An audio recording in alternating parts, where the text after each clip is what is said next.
Primero de todo, muchas gracias a tanto Sharing Awen como a Slice por la invitación y bueno, gracias a todos por estar aquí. Como han dicho, ¿no? Tengo un perfil bastante raro porque como director de una escuela de programación web también me encanta, ¿no? Toda la parte de no code. Entonces estoy un poco a medias de entre, oye, cuándo realmente code y cuándo realmente no code, ¿vale? Y lo iremos viendo un poco en la charla que vamos a dar ahora, ¿no? Me proponían un tema en el cual, pues, no sé si por suerte o por desgracia, últimamente me he vuelto bastante experto, que es sobre todo oye, ¿cómo podemos liberar a los equipos técnicos? Normalmente porque generalmente son los cuellos de botella de todas las organizaciones, ¿vale? Entonces vamos a ver un poco, oye, qué claves hay para llegar a esas conclusiones y qué podemos ofrecer para que nosotros, ¿no? Como técnicos, podamos liberarnos. Me gusta siempre empezar con un dato que marca un poco el tono de la conversación y es... No sé si sois conscientes, pero aunque estamos poquitos aquí, seguramente 4 de vosotros se está planteando cambiar de trabajo. No sé si lo tenéis en mente, no hace falta que levantéis la mano, pero... Sí, que levante. Que se... Bueno, si sos de Slice, no, pero el resto podéis levantar, ¿no? Esto significa que, bueno, si lo escalamos, ¿no? Al final, pues pensar que generalmente el 40% de empleados de una empresa o de un proyecto pues están planteando seriamente cambiar de trabajo, ¿no? Y generalmente, no lo digo yo, de hecho lo dice el informe de salud mental de Alan y Harris Interactive de este año, y generalmente es por temas de salud mental, ¿no? Y diréis, venías a hablar de gestión de equipos y eficiencia, ¿no? Y evidentemente cuando no hay una buena gestión y no hay eficiencia, nos perjudica y nos sube bastante los niveles de estrés, hasta incluso producirnos temas de salud mental, ¿vale? Luego entraremos un poco más en detalle sobre eso. Pero claro, esa salud mental, ¿no? que puede ser un poco incluso la consecuencia, es decir, oye, estoy en burnout, ¿qué es lo que nos ha llevado a ese punto? ¿No? ¿Qué ha sido la última gota que ha colmado, o sea, que ha hecho rebosar el vaso y que nos lleva a esa situación de no retorno, de querer cambiar, ¿vale?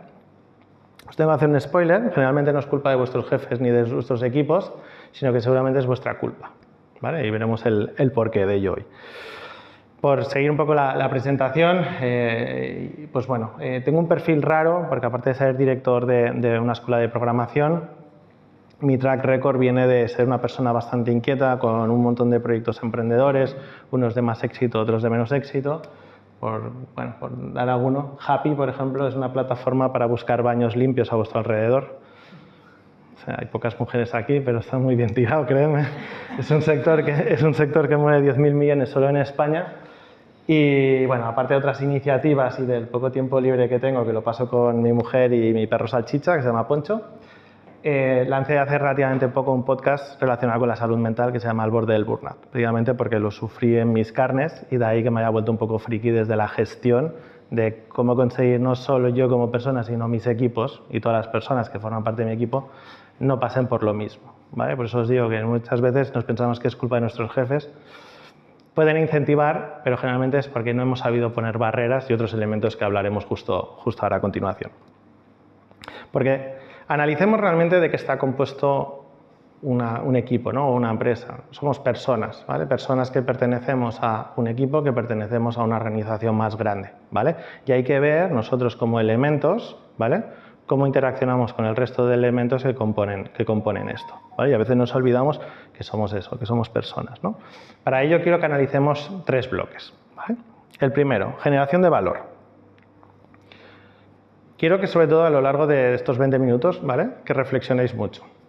Y para ello os voy a lanzar una serie de preguntas, ¿vale? Para que, pongáis un poco en contexto vuestro caso personal, ¿vale? Y aplicado pues, a los proyectos en los que podáis estar participando. Y el primero es, no sé si alguna vez os habéis parado a reflexionar en qué dedicáis generalmente el 80% de vuestro tiempo laboral.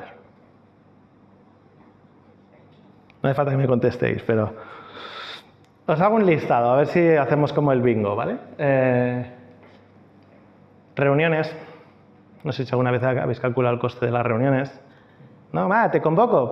Total, tu hora es gratis, ¿no? Emails. Pues no sé cuántos emails puedes recibir al día, pero mi bandeja está rondando los 200, 300 al día, más spam, lo cual se convierte en algo ingestionable. Así que lo siento si me enviáis correos y no contesto. Reporting, gestionar archivos adjuntos, una chorrada, pero la de tiempo que nos consume. tareas administrativas, bueno, en el caso además de marketing, pues seguimiento de leads, ¿no? O seguimiento de proyectos, seguimiento de tickets, ¿no? Control financiero, micromanagement, y esta es mi preferida, ¿no? Entendernos entre departamentos o incluso entendernos con clientes, ¿no? No sé si sois conscientes de esto, pero ¿y cuándo picamos código de calidad, ¿no? ¿Cuándo le estamos dedicando realmente tiempo para lo que nos han contratado y no simplemente corre, cierra el ticket y la funcionalidad ya está desarrollada, sino que realmente hemos desarrollado una funcionalidad de forma correcta, ¿no? Y encima, en coders, que somos como muy obsesos con coverage, con testing, buenas prácticas, código limpio, pues claro, no es lo mismo tener tiempo para poder reflexionar, ¿no? Y hacer casi una obra de arte, hay unos requerimientos, hay unas exigencias, hay unos deadlines, corre que funcione, ¿no? Y si funciona no lo toques. Pero claro, al final, ¿no? ¿Qué le pasa? Esto es lo que nos pasa a nosotros como técnicos. ¿Y el resto de departamentos qué? Porque no sé si sois conscientes, a nosotros nos pasa mucho. Al final, claro, si nosotros como técnicos hemos de resolver generalmente muchos problemas técnicos, ¿no? De las organizaciones, esto no sé si os suena, pero el Jira, generalmente empiezan a llegar incidencias de cosas que hay que empezar a corregir, ¿no?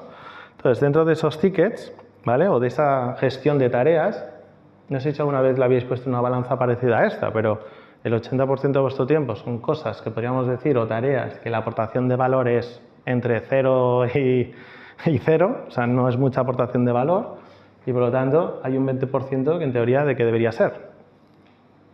Pues la gestión de las propias tareas, ¿no? Pero claro, si empiezan a entrar tickets, ¿vale? Ya sean nuevas funcionalidades, ya sean requerimientos, cambios de alcance, ponerle el nombre que queráis, o simplemente que deja de funcionar una aplicación o una funcionalidad, un método, lo que sea, ¿hacia dónde van esos tickets? ¿Van hacia las tareas de no valor o van hacia la aportación de valor? ¿No? ¿Y qué es más prioritario, ¿no? Vivimos en una sociedad que todo es prioritario, todo es para allá. Y nos está costando mucho entender, ¿no? Dónde aportamos valor, ¿vale? Y voy un poco hacia eso, ¿no? ¿Dónde está el valor? Claro, si nos contratan solo por el 20% de nuestro tiempo, qué caros somos, ¿no? Para un proyecto. Claro, el tema, lo ideal sería que nos contratasen 100% de nuestro tiempo a utilizar materia gris, no simplemente a estar ocupados, ¿vale? Porque claro, ¿no? Y poniendo un poco en contexto lo que decíamos antes, este círculo, y encima el rojo elegido por algo, ocupa demasiado, ¿no? Ocupa demasiado dentro de lo que tenemos que entender que es valor. Eso incluso es una realidad que tenemos muy distorsionada, ¿vale? Porque al final, valor es generar negocio. O sea, todo lo que no sea enfocado a generar negocio, ¿vale? El foco no está en el sitio correcto. Eso no significa que nos toque hacer tareas de no valor, o mejor dicho, que son de valor a inicio, que se acaban convirtiendo en no valor, ¿vale? Ahora veremos algún ejemplo. De hecho, yo, por ejemplo, como calendarizo, ¿no? mi calendario, tengo 3 colores, tipo semáforo. Todo lo que está en verde es que genera valor. Todo lo que está en naranja lo haré una vez, pero la segunda vez ya tiene que estar automatizado o algo así, porque no va a volver a aportar valor. Y si está en rojo, es un problema, porque me están haciendo perder el tiempo, ¿vale? Es muy drástico. Entonces, cuando al equipo, ¿no? Me empiezan a bloquear la agenda y de repente mi agenda es toda roja, les cancelo todas las reuniones. Porque entonces luego me echan a mí la bronca de que no genero valor. Digo, me habéis bloqueado, ¿no? Y ahora hablaremos sobre la autonomía en un momento. Según vuestro criterio, ¿estas tareas consideráis que serían de aportación de valor? Por ejemplo, desarrollar una nueva funcionalidad que no tiene impacto en ventas. Testear el código con coverage del 100%. Contestar un email de un cliente. Definición y diseño técnico de un nuevo producto. Planificación de un sprint. Resolver tickets de incidencias de otros departamentos. Iniciar un nuevo proyecto y hacer las configuraciones desde cero. Seguramente muchas diréis, ¿no? Son todas de valor. Y os hago el reto. ¿Son de valor cuántas veces? ¿No? Y justo lo hemos escuchado antes. Si al final utilizamos unos frameworks, utilizamos ya, ¿no? Unas configuraciones, volver a configurar desde cero un proyecto, estamos perdiendo el tiempo, ¿no? Y si lo que de inicio sí que ha sido un valor, ¿vale? No estamos aplicando toda la experiencia, todo el conocimiento que ya hemos adquirido de otros proyectos, ¿vale? Entonces, generalmente, todas estas pueden llegar a un punto que se conviertan en tareas de no valor, ¿vale? A mí esta slide quizás de mis preferidas, y el día que, un jefe que tuve que me dijo esto, me dice, Miguel, estás muy ocupado pero no estás trabajando. y me marcó muchísimo, porque de repente digo, ¿cómo que no? Estoy echando 60 horas a la semana, me estoy muriendo. Y dice, ya, estás ocupado, te estás estresando, pero no estás aportando valor. Esto me marcó muchísimo. ¿Por qué? Porque estaba haciendo 1000 tareas que me estaban consumiendo, que me estaban agobiando, pero no estaba teniendo absolutamente ningún impacto para la empresa para la que estaba trabajando y mi valor de sustitución era 0. ¿Por qué? Porque podían coger a un becario u otra persona que me podía sustituir perfectamente al día siguiente. Y eso me hizo cambiar mucho el chip de decir, ¿qué aporto? ¿No? O qué aportación de valor hago en el proyecto. Como veis, me he vuelto un poco friki del estrés y de la gestión del mismo. Y de hecho tengo una mala noticia para vosotros. Tener estrés es bueno. Pasa que hay que tener estrés óptimo, ¿vale? Y esta curva creo que lo describe perfectamente. Si estás inactivo en tu proyecto, ¿vale? Vas a generar lo opuesto al burnout, que es el bore-out, que es de tan aburrido que estás, te vuelves improductivo total. Sin embargo, si estás, ¿no? en ¿no? Ansiedad, ataques de pánico, ¿no? Incluso hay gente que se llega a desplomar, estás en un burnout como una casa, ¿no? El tema es cómo te vas manejando de forma óptima entre estos dos espacios, ¿no? Durante la gráfica. ¿Qué es lo óptimo?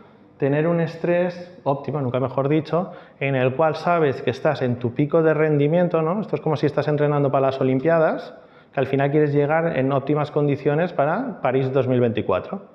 ¿Vale? ¿Qué pasa? Nunca vas a poder estar en tu mejor rendimiento deportivo. Esto pasa con el estrés. Vas a poder mantenerlo, en un pico vas a preparar tu cuerpo, pero en el momento que haya una acción una tarea de no valor o cualquier desbordante, tanto personal como profesional, te va a llevar al otro borde, ¿no? Y esto luego es una montaña rusa que va para abajo. ¿Vale? Entonces hay que aprender muy bien a cómo nos vamos manejando por aquí, sin caer ni en la inactividad, que de repente no hayan proyectos, de repente no hacemos nada, a de repente, oye, me estás metiendo en demasiados proyectos que no soy capaz de gestionar. Perdón. Porque ¿alguna vez os habéis planteado cómo produce una mente agotada? No sé vosotros, yo a estas horas me da para hablar ahora poco más. ¿Por qué? Porque al final, ¿no? Es un día que si empiezas con energía, esa energía no es infinita, tú la vas agotando, ¿no? Esto es como el móvil, que al final del día lo tienes que poner a recargar. Nosotros, pues, oye, tenemos que descansar y vamos a dormir. Generalmente hay este ratio. Por cada tarea de valor estamos haciendo 3 tareas de no valor. Imaginaros la escalabilidad del mismo, ¿no? Lo exponencial que se hace si siempre mantenemos este ratio, ¿vale? Al final llega un punto que nos mata y definitivamente caemos en burnout, ¿no? Como digo, algo sé de esto después de entrevistar a muchísima gente. Os animo a seguirlo y si podéis estar al borde, pues os recomiendo que lo escuchéis, que seguramente podéis empatizar mucho y sacar un montón de aprendizaje sobre él. Ahora, entendamos por qué se da el burnout, ¿vale? ¿Por qué se da esa gestión descontrolada del estrés? Para mí se compone de 3 pilares, ¿vale? 3 pilares, los cuales por un lado tenemos el talento y las skills de esa persona, la autonomía y la capacidad de decisión, ¿vale? Que tiene esa persona, junto con ese estrés óptimo que está muy relacionado con cuántas tareas de valor puede sacar esa persona. Evidentemente, bueno, estos círculos, ¿no? Que no son círculos, cuanto más puedas expandir, ¿no? estos 3 bloques o estos 3 pilares, esa productividad y esa capacidad de generación de negocio será más grande, ¿no? Es decir, si por ejemplo tienes más talento, más autonomía y puedes sacar más tareas de valor, le estás generando mucho más valor, ¿no? Y más negocio a la empresa, ¿vale? Entonces, ¿cómo hacemos para expandir esto sin que pete, ¿no? Sin que una de esas tire más que el resto? Pues hablemos de productividad, ¿no? Es decir, ¿cómo hacemos eso más amplio? Entonces, otra pregunta para que reflexionéis es, ¿qué os impide a día de hoy ser más productivos? Lo que sea, ¿no? Yo lo tengo cristalino. Eso lo debatimos fuera de cámara, ¿vale? Claro, generalmente lo que estábamos diciendo, ¿no? Las tareas de no valor, y por desgracia vivimos en una sociedad donde la atención se va a convertir en la moneda de cambio, ¿vale? Y sobre todo, ¿cuántos bloqueos tenéis constantemente en vuestro día a día? ¿No? Yo, por ejemplo, los jueves tengo prohibido a mi equipo que me ponga en ninguna reunión. De hecho, tengo un bloque bloqueado, focus time. ¿Por qué? Es el único día que se me va a poder poner a hacer tareas productivas. porque el resto van a ser one-to-ones, gestión de equipo, definición de requerimientos, definición de producto, marketing, ventas. Bueno, me peleo con todo el mundo, ¿no?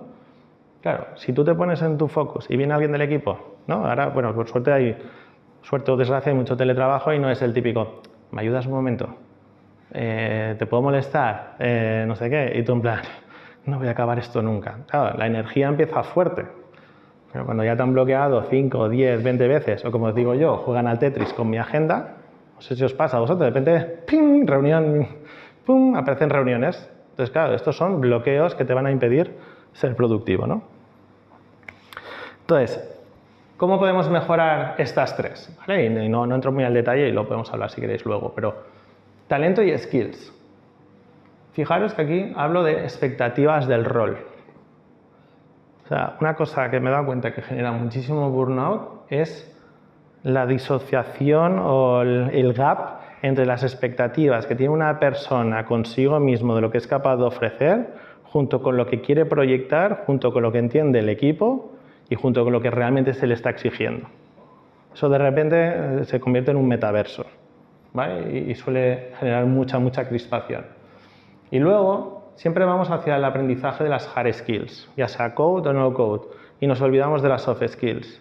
O sea, y una de las cosas que más me encuentro en mis equipos es, primero tenemos que aprender a comunicarnos, primero tenemos que aprender a entender qué hay que hacer, qué no hay que hacer, a simplemente estar en una reunión. Luego lo técnico es más fácil de aprender, ¿vale? Ahora, si solo vamos hacia lo técnico, también me pasa de tener algún rockstar que técnicamente es brillante, es que no es jugador de equipo y te está matando el equipo, ¿vale? Entonces, lo soft nunca lo olvidéis. Autonomía y capacidad de decisión. Justo hoy en la comida estábamos discutiendo sobre esto. Cuando no hay comunicación, ¿vale? Es decir, sobre todo teletrabajo, como la comunicación no fluya ya no solo en proyectos sino en la organización, ¿vale? Es muy difícil tomar decisiones o adaptar tu rol a lo que se está esperando de ti. Y luego responsabilidades, ¿no? No hay cosa peor que no poder avanzar, no poder hacer tareas de valor como estábamos diciendo, porque dependes de otra persona, o hay cuellos de botella, o hay bloqueantes. Eso es muy frustrante, genera muchísima frustración, porque quizá tú vas viendo, ¿no?, que se te va agotando tu deadline, que se está acercando, y de repente, ¿no?, tu jefe o tu tech lead o quien sea está desbordado. Y no te va a dar tiempo de calidad para poderte desbloquear, ¿no? Pero claro, si nadie te ha dado potestad como para tú poder tomar esas decisiones y tirar, independientemente que te equivoques o no, al final estás bloqueando un proyecto entero, ¿no? Y un montón de horas de talento sin poder sacarle rendimiento, ¿no? Y por no mencionar las herramientas, ¿vale? Y estrés óptimo y tareas de valor. Bueno, en muchas empresas suele ser un drama, pero definición de procesos, no están hechos, no hay automatizaciones, todos son tareas de no valor porque todo es, es que esto me lleva 5 minutos hacerlo. No sé si os suena esto. Los 5 minutos, ¿vale? Y luego lo veremos en un rato, se pueden convertir en mucho tiempo, ¿no? Volviendo un poco a estos tres pilares, ¿vale? Sobre todo en el mundo técnico, ¿vale? Ya no es solo tener el talento, es encontrarlo y es formarlo, ¿vale? Sobre todo porque al final va todo tan rápido, la tecnología va tan rápido, ¿no?, que, claro, por eso decía, ¿es culpa de vuestros jefes? Seguramente no, porque también todos como profesionales tenemos el deber o la obligación de aprender a formarnos, ¿no?, de aprender a buscarnos la vida, de entender cómo evoluciona la tecnología, de saber hacia dónde va y cómo hacemos nuestro perfil más interesante para el mercado y para el proyecto, ¿vale? Y luego, esta la añadí casi a última hora, formar a los que te bloquean. Cuando tú de repente estás intentando delegar y ves que a quien delegas no quiere asumir la responsabilidad, que eso también suele pasar mucho, hay que formar a esa persona para que tenga luego la habilidad de que le puedas delegar, ¿no? O si estás esperando que cierta persona haga algo, le tienes que formar para que sepa hacerlo, porque al final le estás soltando un marrón y le estás generando un nivel de estrés que le va a producir un pico. ¿Qué personas suelen ser el cuello de botella? Aquí, entre nosotros, pues va a ser seguramente nosotros, departamento más técnico, porque todo cae a nosotros, básicamente, y porque al final tenemos un expertise, tenemos unas habilidades que el resto de departamentos han asumido que no tienen que aprender, que no tienen que hacer. porque ya lo hace el departamento de IT o el departamento de desarrollo, ¿vale? Claro, nosotros hemos permitido también eso. Hemos permitido que todo caiga a nosotros. Y que luego, cuando los tickets no salen a la velocidad que esperan los otros departamentos, ¿qué pasa? Nosotros vamos estresadísimos de la vida y el resto es culpa de IT, ¿no? Eso no sé si os suena, pero por desgracia lo he escuchado mucho. Y claro, es lo que digo aquí, ¿no? Es al que le recaen todas las tareas de valor o al que ayuda a eficientar el resto de departamentos. Porque a veces también desde la bondad, nada, ya te ayudo yo, venga, ya te ayudo, empiezas a sumar y acaba el día y te tienes que poner a hacer lo tuyo, porque te has pasado el día ayudando, ¿no? Y de hecho, ¿le ayudas o realmente no le estás haciendo ningún favor haciéndole su trabajo? Porque ayudarle sería, si lo formo para que la segunda vez ya no me lo pida a mí, sino que tenga las habilidades, las capacidades para hacerlo él o ella, ahí es cuando realmente le estáis ayudando, ¿no? Y último, un poco lo que os decíamos, ¿no? Esa tarea de 5 minutos al día representan unas 20 horas al año. Imaginaos vender un proyecto de 20 horas, un proyecto muy pequeñito, pero claro, ¿cuánta gente, no? O sea, ¿cuánto cuesta esa hora? ¿No? Si nos ponemos a analizar horas, no lo hagáis, que salen ahí números que se podrían invertir en otras cosas, ¿no? Entonces, dentro de esos 3 pilares, claro, lo ideal sería estar aquí en medio, ¿no? Toda la parte de, oye, ¿qué soft skills tenemos? ¿Qué hard skills tenemos? Y cuando sale este cohete es, oye, ¿qué generación de negocio hacemos? Y también, ¿qué variable nos podemos llevar, ¿no? Que al final, oye, también rasquemos para nuestro lado. Y yo, como digo, al final las soft skills, yo las resumo siempre en lo mismo, ¿no? Saberte buscar la vida. O mejor dicho, que es lo que no te dejan, que te dejen buscarte la vida, ¿no? Porque a veces hay, por procesos, por organigrama, por estructura, por rigidez de algunas compañías, por mucho que te quieras buscar la vida, no te dejan, porque dependes de uno, dependes del otro, ¿no? Y luego mezclar, yo creo que al final es capacidad para poder construir, para poder hacer, ¿no? Y aquí siempre, quizá nos vamos siempre a máximos, ¿no? Es que necesito mucho conocimiento técnico para construir esta herramienta, este CRM, lo que sea, ¿no? Y luego realmente te estás dando cuenta, y justo lo hablábamos antes de empezar, ¿no? El evento, que es quizá el core lo que tienes que construir y el resto del envoltorio te va a dar un poco igual, ¿no? Y luego hablaremos más sobre eso. De ahí todo este movimiento del no-code, ¿no? Que no sé si estáis familiarizados o no, que sería un poco lo opuesto que hemos visto antes, es decir, de repente ya da igual un poco lo difícil o fácil que es construir el envoltorio. Lo que importa es la funcionalidad, lo que tiene que hacer, lo que necesitas. Y luego ya encuentras las miles de herramientas que hay, cada día hay más, que te van a dar el envoltorio. Un envoltorio suficientemente interesante como para que tengas algo tangible. No estamos yendo a la mejor aplicación, ni a la mejor web, ni al mejor SaaS, lo que sea. No. Vas a algo que va a solventar esa funcionalidad, que encima lo vas a construir bajo coste y a una velocidad espantosa, ¿no? O sea, a toda leche. Aquí algunos ejemplos, ¿vale? Incluso os puedo poner herramientas, ¿vale? Y fijaros que a mí la herramienta como concepto me da absolutamente igual, porque hoy son unas, mañana van a ser otras y pasado van a ser otras. Yo siempre digo que al final lo importante es qué quieres conseguir. Y sobre lo que quieres conseguir, haz research. De la misma manera, ¿no? Que cuando hay unos requerimientos de cliente y sabes que es un proyecto más complejo, estás analizando qué tecnologías vas a utilizar, qué arquitectura vas a montar, ¿no? Cómo vas a hacer, si haces un middleware, si no lo haces. Y de repente es, oye, pues necesito hacer una gestión de bases de datos rápida, porque tengo que hacer un proceso de recruitment y necesito automatizar el envío de emails y los tal. Claro, hay 2 opciones. Me voy a desarrollo, le digo, ya hazme una nueva funcionalidad en nuestro CRM, tal, o, oye, recursos humanos, me monto un Airtable y en 1 hora tengo ya todo el proceso automatizado de recruitment a coste cero, ¿no? Entonces, sobre todo, para que podamos valorar, ¿vale? Y el último bloque que quería, ¿no? Eficiencia acelerada. Claro, ya nos hemos agobiado mucho, ¿no? Ahora el tema es, queremos hacer muchas más tareas de valor, ¿vale? De hecho, vamos a un mundo que cada vez vamos a tener que ser más eficientes y ser más rentables, ¿vale? Para que una empresa nos pueda seguir pagando nuestra nómina, ¿no? Nuestro salario. Claro, ¿cómo podemos hacer más tareas de valor? Yo siempre digo con las estrellitas mágicas, ¿no? Que de repente ahora parece que todo le das a un botón, se genera una página web, se genera una base de datos, se genera todo el plan de marketing del año que viene, se genera lo que quieras, ¿vale? Y esto cada vez es más heavy. O sea, es alucinante ya cómo en tan poco tiempo, ¿no? Ya tienes capacidad, simplemente poniendo un pequeño prompt, de construir. ¿Vale? Pero no solo construir una web o construir una app, sino construir absolutamente lo que os dé la gana. Hablaba hoy en la hora de comer de generar influencers hechos en inteligencia artificial, que es 100% escalable, nunca se cansan y puedes ir a micronichos, que de repente puedes enseñar un modelo de habla para que luego tú le pasas textos y hable por ti con tu voz. O sea, es como infinitas posibilidades y apenas hemos empezado. O sea, dentro de un año esto va a ser totalmente exponencial, ¿no? Y aquí estamos un poco en las mismas. Por eso yo no soy tan fan de decir, no, esto es no code, esto es inteligencia artificial. ¿Qué quieres hacer? ¿Vale?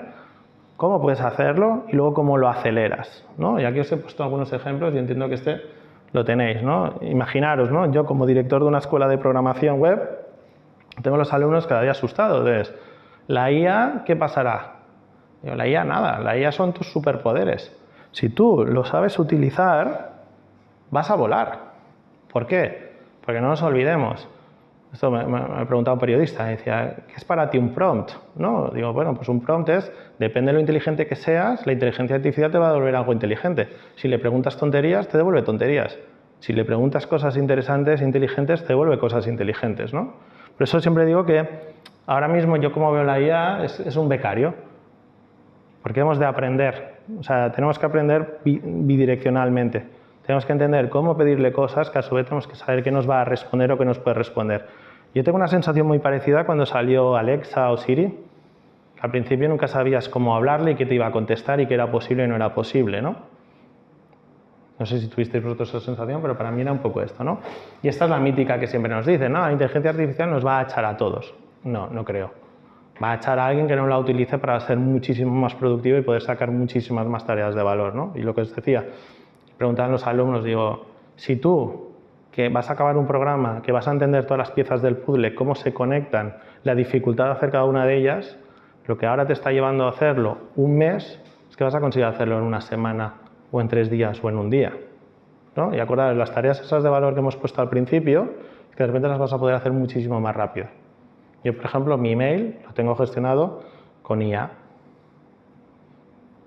Porque al final, si recibo tanto correo, es que solo realmente me lleguen los emails que son de mi jefe o de alguien parecido, ¿no?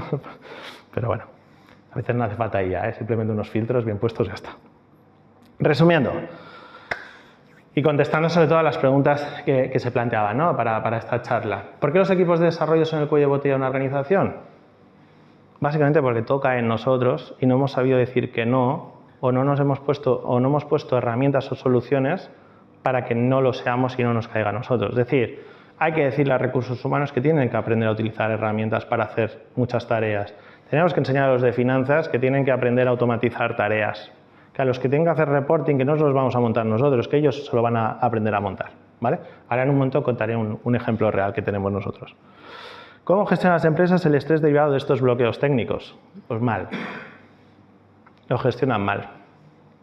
Porque al final se piensa que esto es simplemente, bueno, esto es una etapa.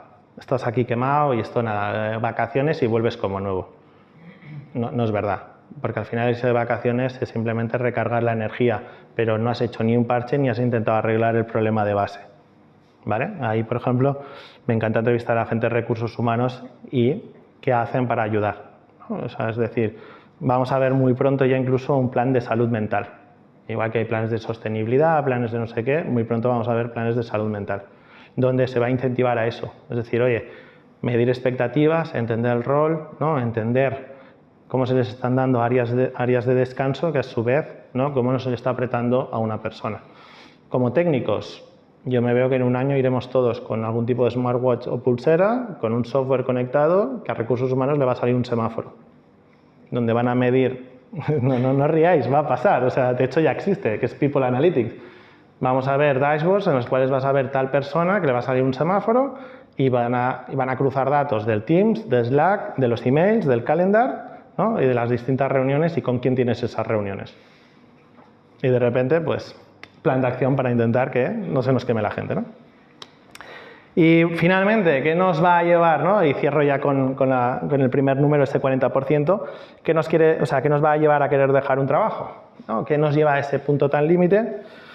Pues básicamente acordaros, ¿no? Esos 3 pilares Claro, si no los potenciamos, ¿qué nos pasa? Pues que el negocio nos acaba aplastando, ¿no? Ahora, dejarme cerrar con un ejemplo, ¿vale? Aprovechando también que hemos visto ejemplos de code. En la escuela, por ejemplo, yo vengo de consultoría, ¿vale? En mi época de traje y tal, y me acuerdo, claro, yo era un polluelo, que estaba un cliente muy, muy grande y yo era el funcional. Y tenía que hacer todo un documento funcional de levantamiento de requerimientos a gente que me odiaba porque sabían que les iba a fastidiar, que luego me tenía que pelear con tecnología porque lo tenían que implementar y yo les tenía que tener en cuenta todas las casuísticas sin conocer el RP al que iba a hacer ese evolutivo. Bueno, imaginaros, ¿no? Claro, sin casi experiencia y con unos por aquí y otros por allá, ¿cómo tú plasmas en un documento funcional absolutamente todas las casuísticas, ¿no? En ese waterfall, en el cual, hasta que no lo pongas en funcionamiento implementado, no vas a saber si lo que has pensado es lo correcto y lo realmente funcional, ¿vale? O sea, ahí se te pone una situación muy compleja.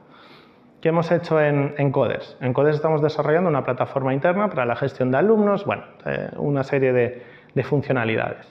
Claro, en vez de hacer un documento funcional y caer en esos errores, porque a día de hoy no sabemos ni cómo va a ser el modelo de datos, ni qué utilidades, funcionalidades, etc., lo estamos haciendo todo con no code y ese es nuestro documento funcional. Un documento funcional que funciona desde el minuto cero. Pasa que va evolucionando. ¿Por qué? Porque cada una de las personas involucradas en este proyecto va diciendo, oye, me falta este campo, me falta esta información.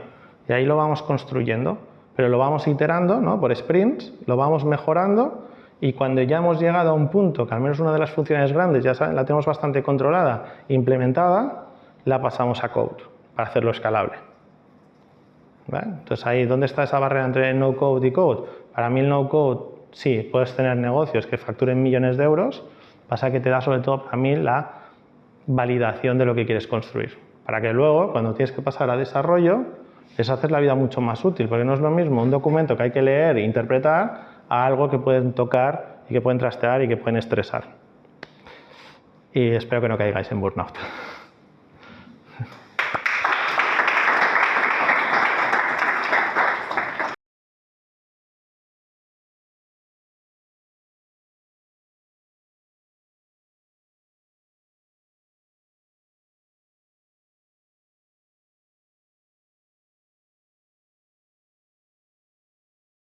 Hice una pregunta. Hombre, el mensaje de 80-20 es alarmante, ¿no? Es preocupante. Yo me imagino que dependerá del tipo de departamento o rol, o por lo menos en nuestro caso, ¿no? Donde pues tenemos una organización que hay distintos departamentos y a nivel funcional trabajamos con lo que son squads. Yo creo que el equipo técnico que hable por su cuenta, pero yo creo que sería invertido, ¿no? Un 80-20, más o menos, creo.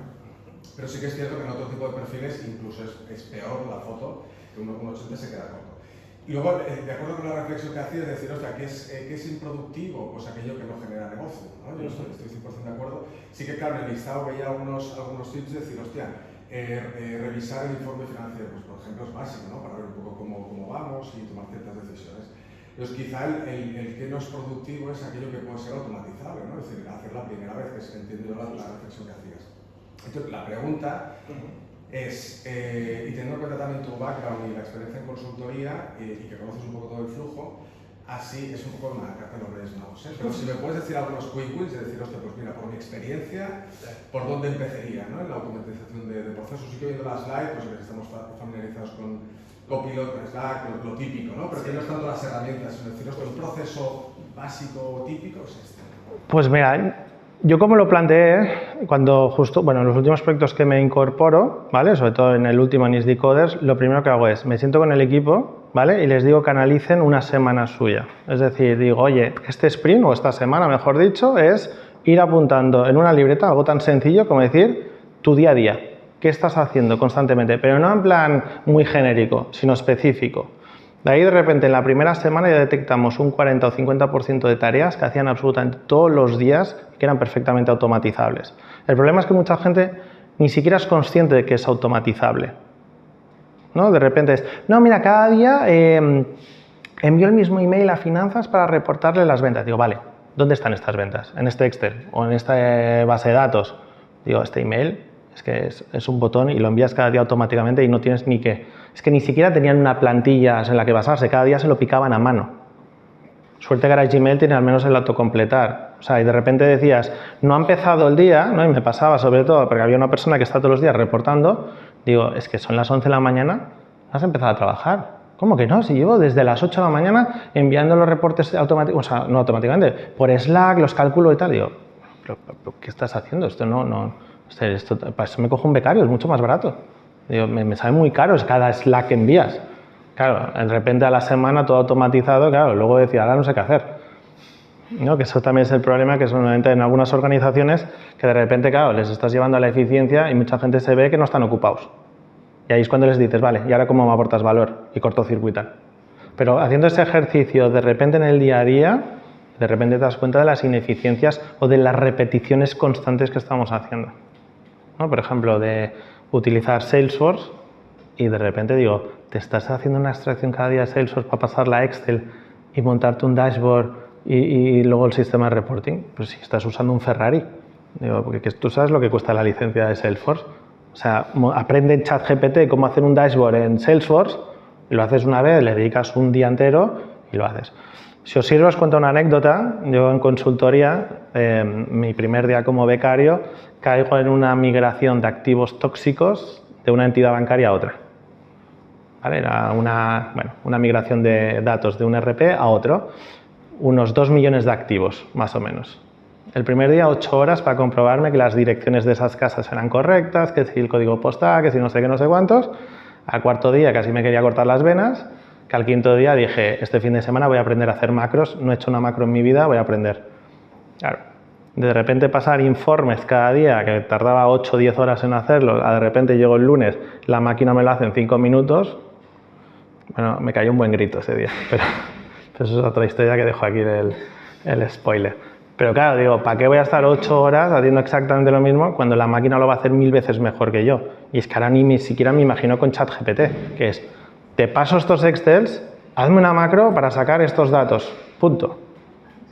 Y eso al final, ¿no? Pero es curioso que hagan ese ejercicio y nada.